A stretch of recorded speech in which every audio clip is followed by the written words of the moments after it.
Hello, my darlings. Thank you for tuning in as always. I am so grateful for your viewership, and I am so grateful to be able to be here and have the opportunity to come to you with magical insights and education that you can take with you and use in your everyday life and experiences to further your healing and growth. So thank you. And if you saw my Witch Weekly video that I posted on Sunday the 3rd, today is Tuesday, January 5th, I spoke about the tarot card of the year and how to calculate it, and also how to calculate your own personal card of the year. There are two types of cards that I want to share with you tonight. I did a video way back in May over quarantine about your tarot birth card. So I'm re-merging. I'm merging and re-recording this so everyone can see it, because I believe it's only on Instagram. And I'm going to talk about two different cards I want to share with you: your tarot birth card and your personal card of the year. And the math for both is simple and easy and basically the same. And I'll use my dad as an example because today would have been his 71st birthday. Happy birthday, Dad. So he was January 5th of 1950. So you add 1 plus 5 plus 1 plus 9 plus 5. Obviously, you're going to omit the zeros. And you get 21, which then you reduce that down to a single digit, which is 3. And why am I reducing? Why couldn't I stick with 21? You can stick with 21 because my glasses are just bugging me. So I'm going to take them off. I was going to wear them, but the glare just isn't forgiving. The major arcana goes from 0 to 21, right? So any double-digit card up to 21 corresponds with a major arcana card. If you were to get 34, there's no card represented by that, so you have to reduce down to 7 to begin with. But I always say the first card that you get when you first do your calculation, whether it's the single or the double digit, that is the more potent energetic vibration, and then you have your complement. So in the case of my father, 21 was the first card that came up. So the world card energy is a more, not vibrant, but a more heavily influenced card. And then the Empress is like the complement.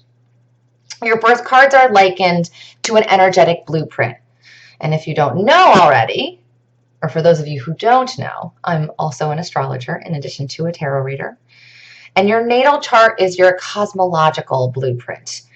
And neither the natal chart or this tarot birth card is concrete or a defined way of being. It's a way you can tend to be from your natal chart. With these birth cards, I see them as themes in our lives that are constantly coming up and we are constantly working on or being confronted with or embodying, right? I'll go back to my dad's cards. The world is the last card in the major arcana. When the world comes up, I see it as a feeling or a sense of wholeness. It's a card of accomplishment. It's a very goal-oriented and goal-driven persona. Synthesis, perseverance. The Empress is the mother of the tarot. She's what gives life, has faith and belief in your highest potential, much like your parents. These two complement and support one another. The Empress embodies lush and fertile, abundant energy. It's the passion for life and creation. The world helps to reel all of this energy in to bring it to fruitful completion and a sense of accomplishment. Follow me? Does everyone have their number? I'll give you a little bit more time in case you don't. Remember, this is your birth card. This never changes, much like your natal chart. The second card you can calculate is your personal card of the year. In this week's video, I talked about the card for 2021, which is the Hierophant. We get this by adding up 2 plus 2 plus 1, which is 5. Right? 2020 was 4, was the year of the Emperor. Was it ever? I talked about all the restructuring we did. For your own personal card of the year, you're going to add up your birthday and your month again. But instead of the year that you were born, you're going to substitute in 2021. And that's your personal card of this year. I'll use my birthday as an example. January 19th. It's coming up. So I would add up 1 plus 1 plus 9 plus 2 plus 2 plus 1. Obviously, I'm omitting the zeros again. And I get 16. So I'm in a Tower card year. But then I reduce down to 7, which is the Chariot, to get my complement card. If you are confused at all, please feel free to drop it in the comments or send me a message. You'll get it. Promise. And you'll see how these things and how these cards and how these energies go together. So I'm in a Tower and a Chariot year, which is terrifying and exciting, all in the same breath, right? So everybody has their numbers. But what does it mean?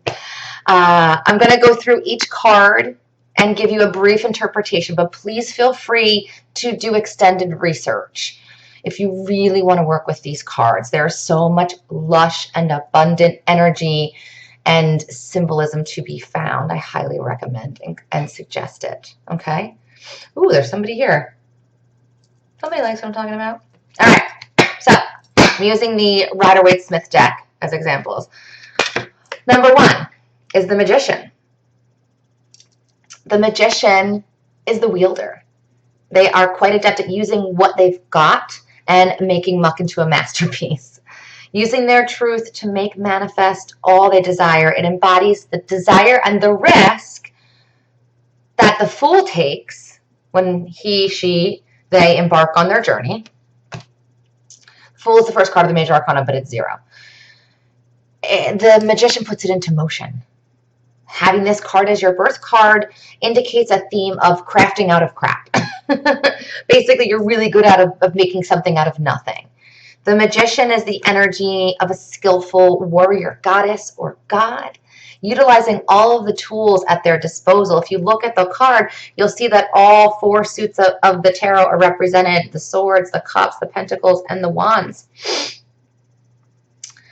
Raising their wand to the sky and their finger to the earth. It is the complete embodiment of as above, so below.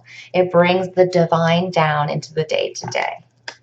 So that's the Magician, whether you have it as your birth or your card of the year. Number 2 is the High Priestess. What a beauty. Intuition, meditation, trusting your guts, trusting your intuition, your inner knowing, spiritual connection, inner knowing, reconnection, finding yourself, rediscovering yourself. When you know, you know. That is the High Priestess's mantra. Bitch knows. With this as a tarot birth card, it's about unlocking your potential to trust yourself. Okay. Number 3, the Empress, we talked a little bit about. She's the divine mother of the tarot. Fertility, birth, generation, growth, giving life. Themes in this person's life are surrounded by that which drives you, what drives your passions. It's like a mother's instinctual knowing. It's different from the High Priestess's intuition. I would say gardeners and mothers and healthcare providers and aides and those that nurture may have this as their birth card. Or if it comes up as your personal year card, those types of themes and energies are going to come about nurturing others, nurturing yourself. Maybe you're giving birth that year to an idea, to a human being, whatever it may be, right? So that's the Empress. Number 4 is the Emperor, which is what 2020 was. Structure and stability, rules and guidelines. This birth card represents a damn mission. And while it was challenging, 2020 was on a damn mission. And it was a restructuring mission. I don't think anyone will argue with me on that. The mountains on either side of this card represent the sturdy structural symbolism this card enforces. Power. This card embodies power. With this as your birth card or your card of the year, themes of accepting your own power and authority over your own life will come up. Okay. The Hierophant, which is what 2021's card is. There's that way. The Hierophant is the spiritual teacher, the mentor, the life learner, finding your spiritual purpose. Themes of traditions and divine wisdom come up. Excuse me. There it is. Excuse me. It oozes enlightenment and inspiration. Those with this as their birth card may be drawn to the healing arts or spiritual practices and teaching, constantly learning, growing, and expanding. If it's your card of the year, you may be coming into your own. It's about connecting and reconnecting to your spirit, maybe your spiritual practices. They don't have to be religious. I talked about this in my weekly video, so more on the Hierophant in there. And I'm going to be talking about it all year long. So it's going to be this time of reconnection with your soul. It's pretty powerful stuff. All right, so the Lovers is number 6. It's a card of crossroads, decisions, molding, blending, joining forces. Yes, this card can have the traditional meaning of a partnership, of a relationship. It could signify, if it's your card of the year, a marriage or a relationship. It doesn't have to. It's partnerships of all kinds. It's partnerships with yourself.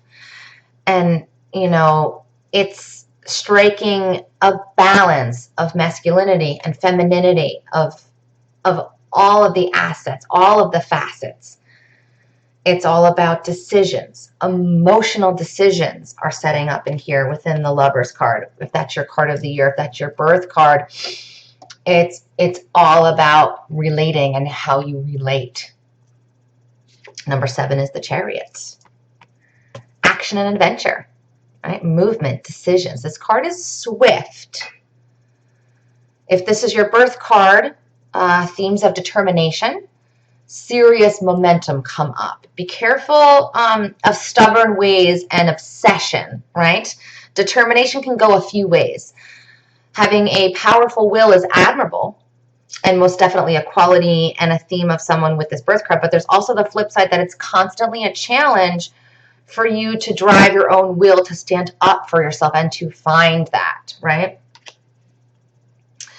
It's a card of ego maturity, learning to integrate with others while still self-identifying, drawing in all the lessons of the cards beforehand, which that's how the tarot works. Each card is an extension of the one before it. It's all about the Fool's journey. Overcoming challenges in the Chariot. It's about setting your own tone and your own path. Right, so that's your card of the year. It's about setting in your stride. Number 8 is the Strength card. Inner power and quiet force. This card goes really deep. Knowing that you have the guts to do it and get it done. Truly trusting in yourself is a huge life theme and a huge theme here for those of you with this as your birth or year card. It's all about trust. It's all about that inner knowing and quiet confidence and courage and fearlessness, right? Fearlessness is a really big vocabulary word for a Strength card. Number 9 is the Hermit. Knowledge and reflection. The ultimate introvert, but this birth card shines the inner light of the self. The High Priestess turns to her intuition, yes, and she has this mythical way of knowing, right? I always say that she's like the Mona Lisa of the tarot. She knows something. She has that sly smile and connecting to spirit. The Hermit has a more evolved way of doing this. It's a card of serious self-development, self-reflection, and inner illumination. So if that's your card of the year, then that's what you're going to be doing this year. Maybe you're going to take up a meditation practice or a journaling practice, or you're just going to really sit with yourself and your thoughts. And if it's your birth card, you may be, always working on self-discovery, which is a wonderful thing, right? All right, number 10. We're almost halfway through, or we're halfway through, right? Number 10 is the Wheel of Fortune. I love this card. Cycles and patterns, karma. The Wheel of Fortune is an energy that can keep bringing up repeating patterns. If you aren't learning the lesson, basically bringing you face to face with things you might be passively dealing with. With this birth card or card of the year, how can you alter the spokes in the wheel so that you don't keep beating yourself up or going through the same bullshit time and time again? The lessons will keep coming up until you face them and come face to face with them and maturely deal with it and see the big fucking picture. This card is so rich with symbolism. I could go on about it for an hour. I mean, if you just take a couple of glances at it, look at all of it. But I won't.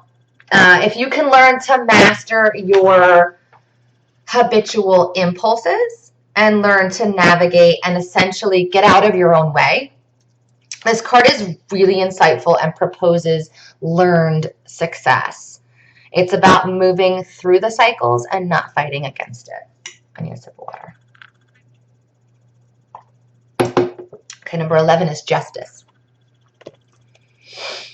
Emotional and social justice. The karmic patterns of the Wheel of Fortune are sort of brought into focus here in the Justice card. And it's into balance. The weighing of the scales, right? You see that there in the Justice card. Honesty, being fair to others, but seriously being fair to yourself, to ourselves. Themes of reaping what you've sown come up in the Justice card. This can be a hard card to swallow if the lessons hurt, but it's all the sake of growth. What goes around the Wheel of Fortune comes around and pops out in Justice. It can be really enlightening and illuminating. It can really smack you in the face. And it can be really growthful and successful. But it's not always an easy card. Right, okay. Number 12 is the Hanged Man, or the Hanged One, as some people will say.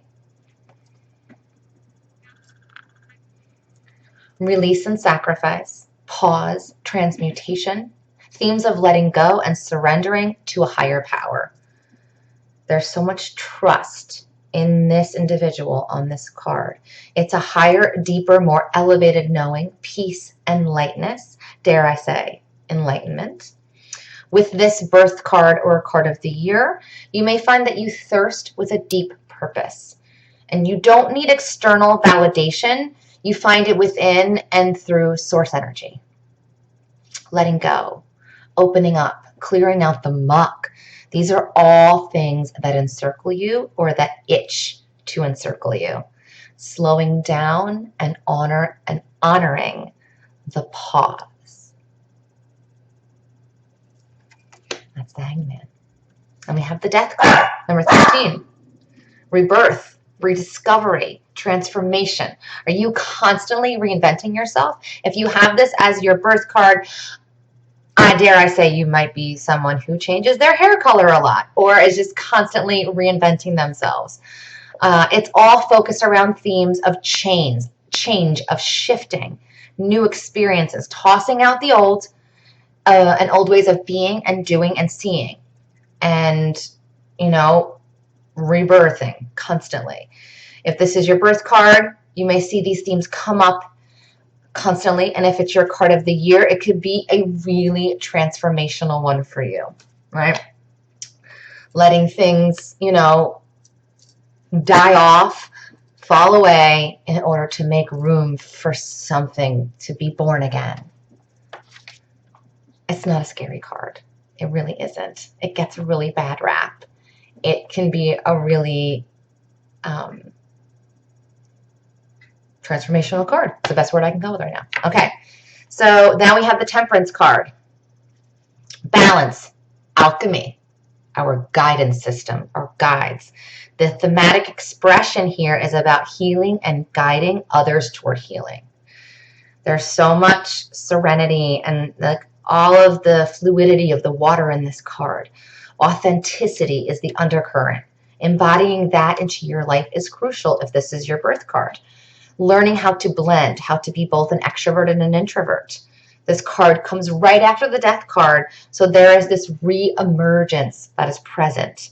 We can become masters of our own universe and our own fate when we truly embody the energy of the Temperance card, discarding victimhood, and know that we are really, really, really, really, really, really co-creators of our own realities. We have so much more control than we give ourselves credit for our own experiences in our lives. And I just want to shout that from the rooftop sometimes. Okay, number 15 is the Devil card. Another card that gets a really bad rap. Desire and addiction, passion, ideals, inner fire, but also liberation. The Devil card lends to that reach of freedom, right? How can you break yourself free from your own chains and create healthy boundaries and healthy relationships, liberating yourself from the things that keep you down or keep you stuck, whether it's any unhealthy patterns or habits or ways of being, thought forms, thought patterns. But it's in the Devil card, it's coming face to face with your own challenges or your own limitations and choosing yourself and choosing to free yourself. So that will be a theme that will come up if it's your card of the year, or constant themes that come up if it's your first card. On to number 16, the Tower card. The breakdown. This can come up in a Saturn return. Necessary destruction. I know it sounds terrifying. Small little tidbit. This is actually one of the first cards I ever remember from one of my very first readings back when I was a teenager. The imagery just stuck with me. And now I'm working with this card this year. So I'll keep you updated on how it goes. It's challenging. This isn't the birth or year card for the faint of heart. If you can find how to rise above the challenges and rise out of the challenges and find ways to rebuild after a takedown and see and learn that breaking down old structures and ways of doing things is necessary for rebuilding, it can be, a seriously transformational and transformative year. Finding ways to embody the lotus and the phoenix vibes. And the mantra for the Tower card is just evolve, right? Okay, number 17 is the Star card. What beauty. Hope, shining brightest in the darkest of depths. This card is lush and says, yes, please, all damn day. It comes after the Tower, and as I said, one of the most challenging cards. So there's this overwhelming, incredible sense of peace and trust coming out the other side of the Tower. Trusting in and reconnecting with your wishes and your dreams and your desires and knowing that the universe has your back. It's a gorgeous omen, this card, and it should be reveled in and appreciated. And it's just, I have nothing negative to say about it. On to the Moon card, number 18. Wild and free, intuitive reflexes, right? Psychic connections, dreams. And this card is deeply connected to your emotions. Surprise, surprise, it's the Moon card. With this as your birth card or your card of the year, it could be time to illuminate your shadow side and those things that are sort of deep in your unconscious, in your dream state. It's about discovery. You could be uncovering things that were once hidden. Creativity could really surface in full force in this year or in your life. Embrace what you experience. Feel into the emotions. Don't run or hide from them. All right, number 19 is the Sun. It's childlike. It's freedom. It's exuberant. Marveling in all that's beautiful and lush, joyful and abundant. Appreciation and gratitude. There could be some seriously significant change coming into your life if this is your card of the year. As a birth card, it's a constant reminder to stay in gratitude, to stay in appreciation and joy, and to embody the concept of staying present because of how quickly change comes into our lives. Number 20 is Judgment. I'm going a little swiftly here on the end. A reckoning. You could be coming face to face with yourself, right? Owning that and adoring that. This card is about forgiving yourself Instead of always blaming, embrace the essence of being okay with exactly who you are and where you are. Surrendering, awakening to your higher purpose. There's a strong sense of clarity that comes in through the Judgment card. Acceptance. A new current is flowing in and through your future. It's a really powerful card, and I find it comes up a lot for me or my clients who are going through a very transitional period. It's an awakening. It's different from the Death card that, pages stuck together. It's different from the Death card that has to have something fall away in order to transform. In Judgment, it's waking up to the transition, if that makes sense. And here we are, 21 at the World. The quest for feeling whole. It is essentially the end of the Fool's journey, a feeling of a sense of completeness and completing something. It's a card of accomplishment.